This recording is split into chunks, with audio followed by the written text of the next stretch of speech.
Saturday night, the Norwood Police responded to an incident on Azalea Drive near the Norwood Airport. Shortly before 9:30, the police department ordered a shelter in place in the surrounding neighborhood. Chief Brooks explains the details. Hi, this is Chief Bill Brooks of the Norwood Police Department. I'm here to talk a little bit about an event that occurred Saturday night, which had a tragic ending, but I want to talk a little bit about the incident itself and our operation inside the Azalea Drive neighborhood. So Saturday night, a little after 8:30, we received a call from a resident there that another member of the household had taken a handgun and was in the home and had made some statements that were concerning. Our officers arrived at the scene very quickly and found the caller in the street, having left the home. The subject was still inside when the officers first arrived, but quickly left the home and went out to a wooded area. Now, this area is very thick vegetation that lies between Azalea Drive and Norwood Airport, and that's where he had gone. When the first officers got there, they not only realized that he had left, but they could hear him working his way through this area, through this wooded area, and heard him work the action of the firearm. The officers set a perimeter, so this is standard procedure in that we try to contain the incident as best we can and also keep people who are not from the area out of the area. So this entails officers blocking the street with their radio cars and keeping the public out. We also made a so-called reverse 911 call into the area using a system called SwiftReach that places phone calls into homes, and we ask people to shelter in place. We also put a message on our Facebook page asking people to stay indoors and not to come out. The idea there is, even though we had a general direction of travel of where the man went, once we set a perimeter and there's a firearm involved, we really do need residents to stay indoors. All of the police personnel who are there are either in uniform or they're wearing markings that say police, so people in the area who are not law enforcement pose a problem for us. So we appreciate the public's cooperation in that. Because of the threat of a firearm, because there was a firearm involved, the sergeant who was in charge of the shift, Sergeant Payne, put in a call out for the Metro SWAT team. We belong to the Metropolitan Law Enforcement Council, and as a result we have access to Metro SWAT. In fact, Sergeant Payne is one of the commanding officers on Metro SWAT, and we have two other officers who are members of the team. The advantage there, when people think of SWAT, they think of gunfire and drug entries and that sort of thing, but most of what SWAT does is that they arrive in tactical gear that allows them to stay safe and to get closer to an armed subject. They're really there to ensure that there is not a loss of life and to improve public safety. And they do a remarkable job, and they did that night. So I was at the scene, as was Deputy Chief Padden. We were in constant contact with the commanders from Metro SWAT. They were consulting us with every move that they made. They hardened our perimeter, if you will. They were also able to get closer to where we thought the person had gone.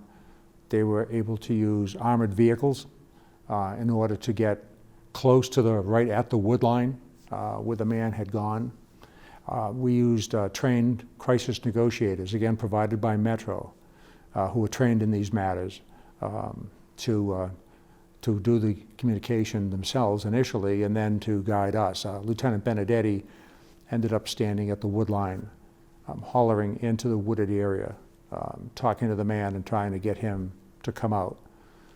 Metro also provides an investigative support unit, which is staffed by detectives who talk to family members and try to get background, and their whole purpose is to help feed intelligence back to SWAT and to feed intelligence back to the negotiators. And they were here and they did a great job. There was a mobile command post that was established in the neighborhood so that we had a base of operations. And my thanks also go to the Norwood Fire Department that staged an ambulance right away so that we would have immediate access to emergency medical services, and we were in contact with our public safety partners from Norwood Fire. Massachusetts State Police also responded at our request. They brought a lieutenant and a sergeant who helped us with command of the situation. They also provided an airship. And the availability of the airship was that they were able to, although flying very high in the area, they were able to use optics and help us guide the perimeter and give us information about where they thought that the man may have gone. So this operation that started, like I said, just after 8:30, concluded shortly before 2 o'clock. Unfortunately, the man took his own life. Now this aspect I can't talk about in great detail because by statute, deaths that occur outside hospitals, and particularly suicides, are investigated by detectives of the police department where the death occurred and investigators from the Office of the Norfolk District Attorney, and as well as the Office of the Chief Medical Examiner. So an investigation into this death is underway. So I don't want to comment anything beyond that, but it does appear that this death was a self-inflicted gunshot wound by suicide. But of course, like I said, the investigation will proceed on that. So, you know, having been there for hours and all of the officers working so hard, our goal really was to not only protect the neighborhood, but you know, also to provide services to this gentleman. And unfortunately, it did not have the outcome that we were looking for, and our thoughts and prayers are with the family. I also want to mention that, you know, we do the best we can to talk to the public when these things are underway, and really to follow up afterwards. So when the event ended, all we really released is that the shelter-in-place advisory had been lifted, and the event was over.